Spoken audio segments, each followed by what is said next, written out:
This is good. I mean, I talk about all the time. I love spring ball because there's no pressure to win games. You can actually go out there and get a lot of work done and beat up on them a little bit, and nobody gets mad at you. But now the competitor comes out. I mean, it's what it's all about. It's all about competing. I mean, as we want to drive our program on competition, and it's game week. Finally, I mean, it's finally we get to run into somebody else, and they're starting to get a little grumpy and angry with each other, which is about right. If they're not, then you better be worried.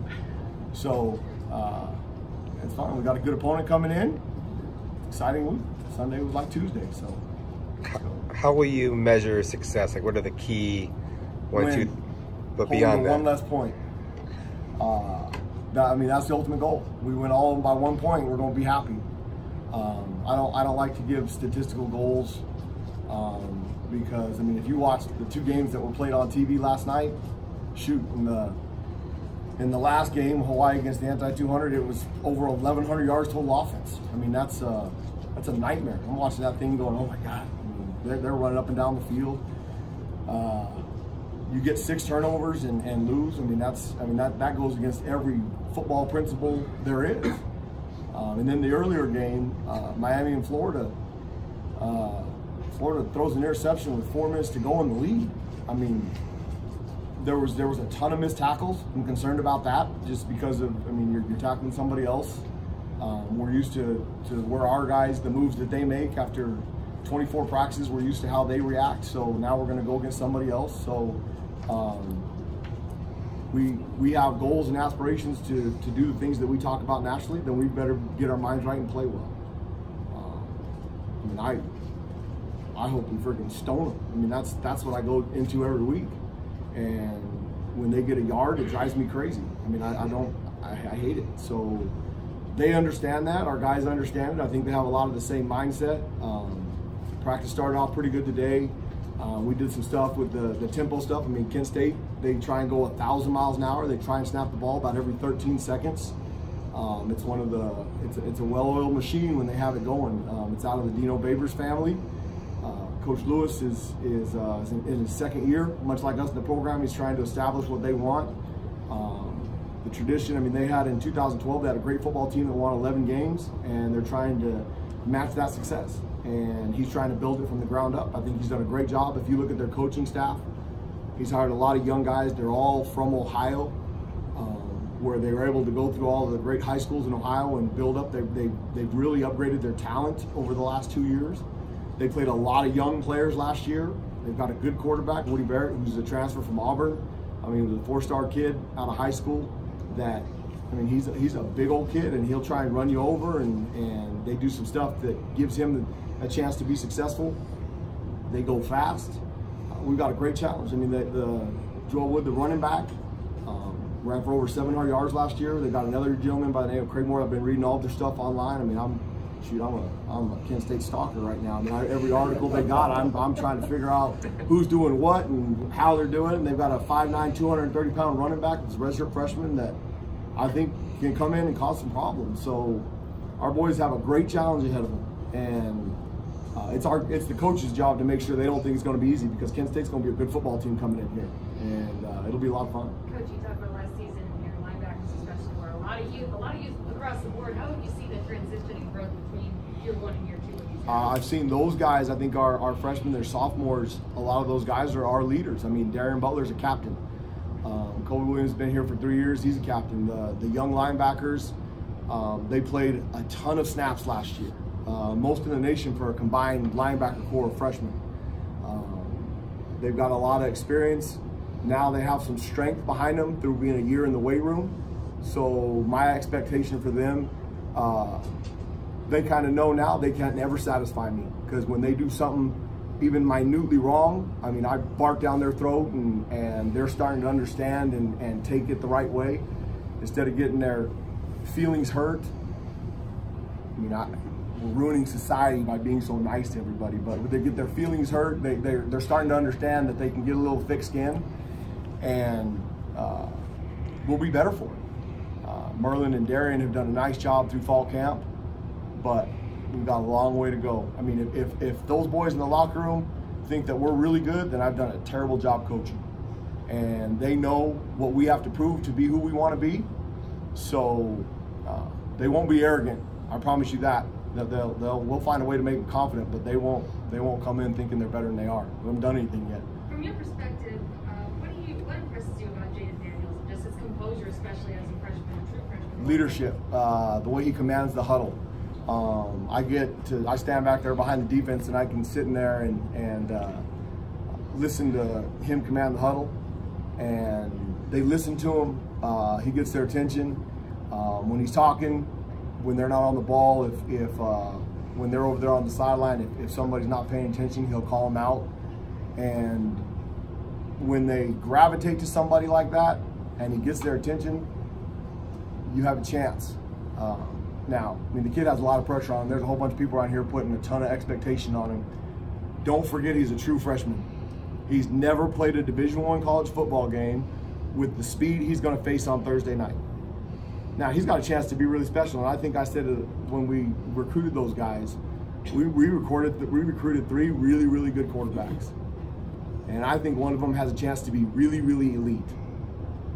And if we don't ruin him early, he'll be really good. Now, we got to be good on defense, and if we're good on defense, guess what? Jaden Daniels is going to be a lot better. If we ain't worth it on defense, well, then he's going to have to score 60 points a game for us to win. And so we got to help him out. But I'm excited to see what he can do. But I don't have expectations that he's going to go out there and light the world on fire in game 1 because he's a true freshman. And we did that last year with a bunch of kids on defense. I mean, Jermaine Lole did not play early on in the season because he wasn't ready. Now, the very beginning, there was a difference. He missed a morning meeting, so we didn't play him. Suspended him for a couple games, and then by the time he was ready, he took 3 or 4 games before he gets kind of used to the speed of the game, and then by the end of the season, he was pretty dang good. Ashari Croswell looked like we really screwed up in recruiting the first 4 weeks of the season. By the last 4, he's one of the best safeties in the league. So we need to be really careful with what pressure we put on Jaden Daniels. He's 18 and never played a Division I football game. It's different now. You stand down on the sideline, they're big and they're mean and nasty and they try and kill you. And he's skinny and they're going to try and kill him. And so he knows what's coming, and we got to protect him, and our side of the ball has to do their job. So, yeah, Danny, do you feel it's a different vibe this year that you're going to have to play that many freshmen, and it's really like a year older, you're wiser kind of mentality compared to last year? I think the leadership to what our expectation is better. 1 year ago today, I had no idea what we were getting into. We had practiced, and they had done some things in practice. We were still having trouble getting lined up. They didn't understand how hard I wanted them to play. Some of the ones that were here through spring ball did. I didn't know if we were going to be able to make them pump one time in the UTSA game. I honestly had no idea. And I think we got really lucky when Shannon intercepted that ball on the second play. And all of a sudden they started to believe that all this magic worked. Okay? And then week 3 came, and there was no magic. The magic is them. And I think because they have a year into it, they understand what we're doing better. They understand where the puzzle pieces fit better. They're faster, they're stronger, they play harder, they're in better shape. So I think that lends you to have a chance to be more successful than we were last year. We weren't very good last year. And we have a long way to go. For my expectation of what I think we can do, we got a long way to go. And they understand what it is. Now we got to coach them to get them there and play good. You mentioned the tackling. Did you guys just go live contact during that short stretch of time? Is that the one time you guys tackled pretty crazy? In live 11-on-11 stuff, yes. Now, on defense, we did a lot of live tackling in individual position drills. We don't tackle the offensive guys here very much. We do everything up high thud to protect their legs, but we did a lot of and it's been a little different for me doing that, which I think we're a little bit fresher. If you look back, here go back into the history buff of this stuff. St. John's University in Minnesota, okay, Division III football program. In the last 30 years, they've been in the semifinals and finals 27 of the last 30. They wear full pads on game day only. That's it, all year. They wear full pads 12 times, and if they make it to the playoffs and the championship, 14. And so if you can do that and be as good as them, you either have really, really good players that are better than everybody else and it doesn't matter what you do, or you're doing something right and teaching them tracking angle stuff. So I spent a couple days with the defense coordinator at St. John's trying to figure out, okay, what are you guys doing that is being successful? And I got a lot of really good stuff, position-wise, tracking-wise. And then in the spring, our rugby coach here from Arizona State, we did some stuff tracking that they do, some rugby tackling stuff. And then you watch something, the Seahawk tackling and all that stuff. There's a lot of really good things out there that are really good for the game of football because they prevent you, they get your head out of everything. And the St. John's philosophy is we're going to be fresh.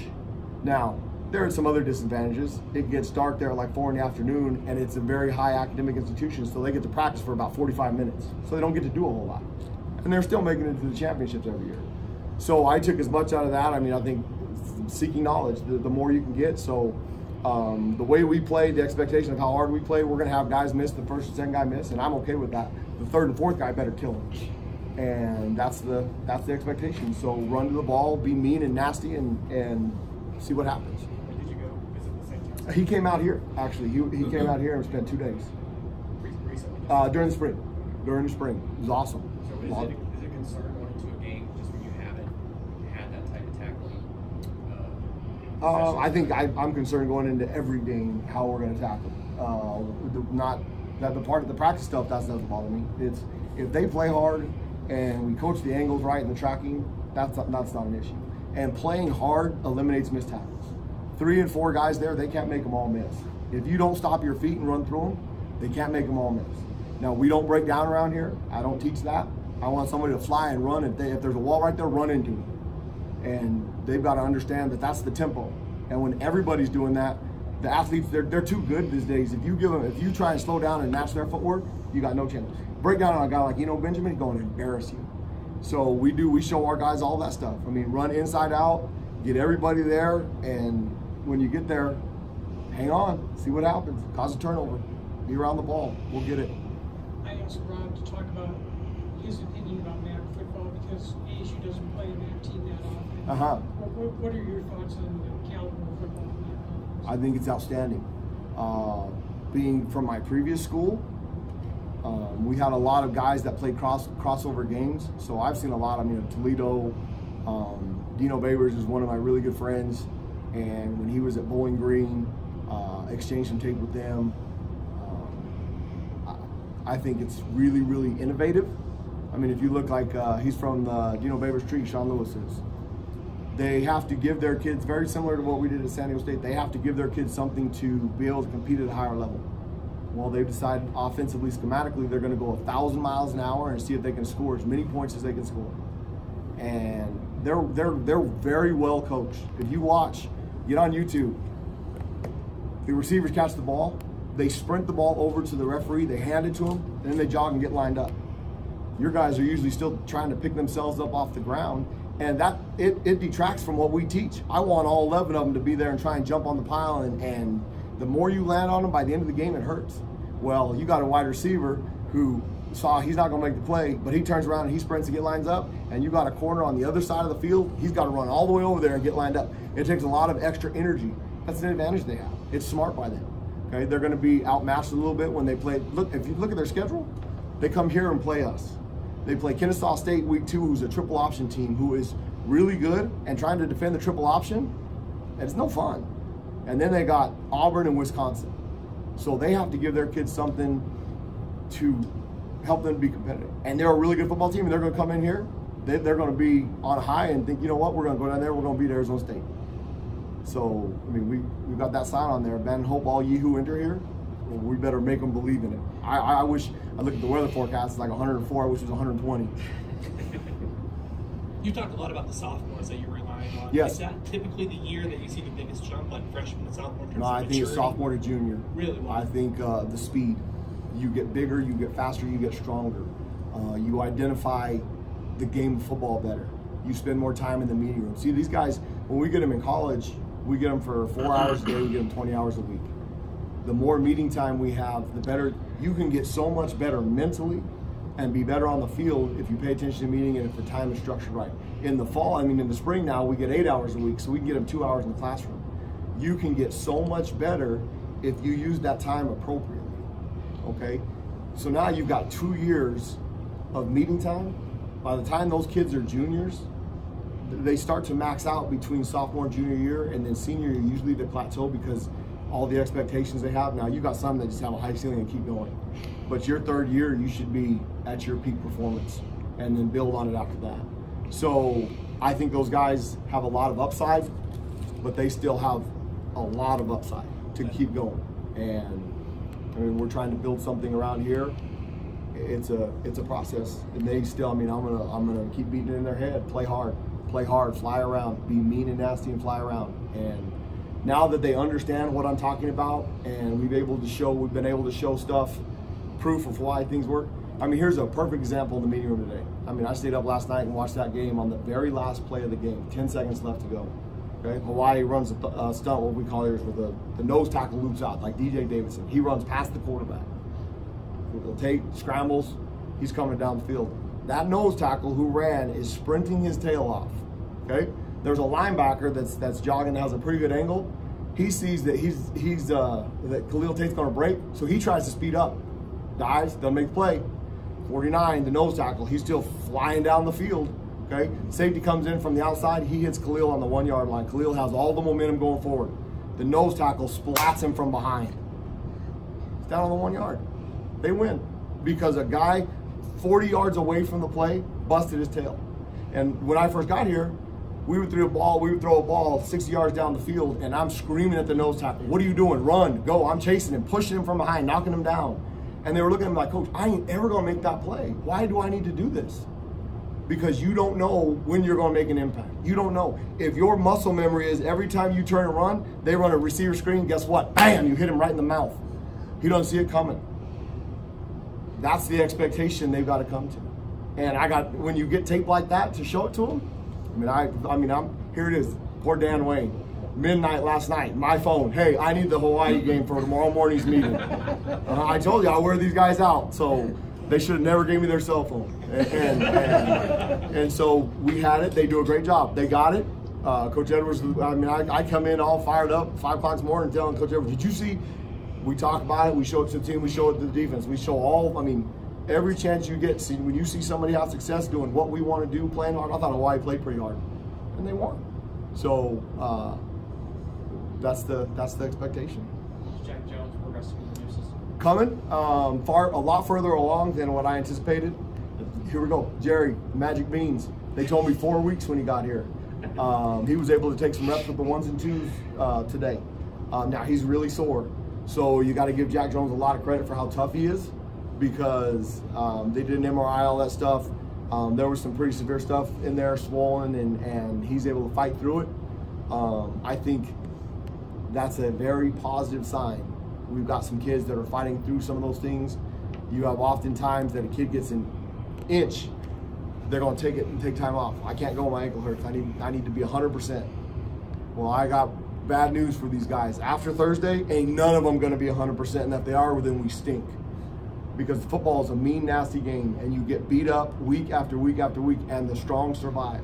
And the ones that you can convince that they're mentally fight through all that stuff, the better football team you have. And so I think Jack gives us, a lot of guys have seen what he's fighting through. Now, is he where he was at the end of his last time playing? Not yet. He's still not quite in shape.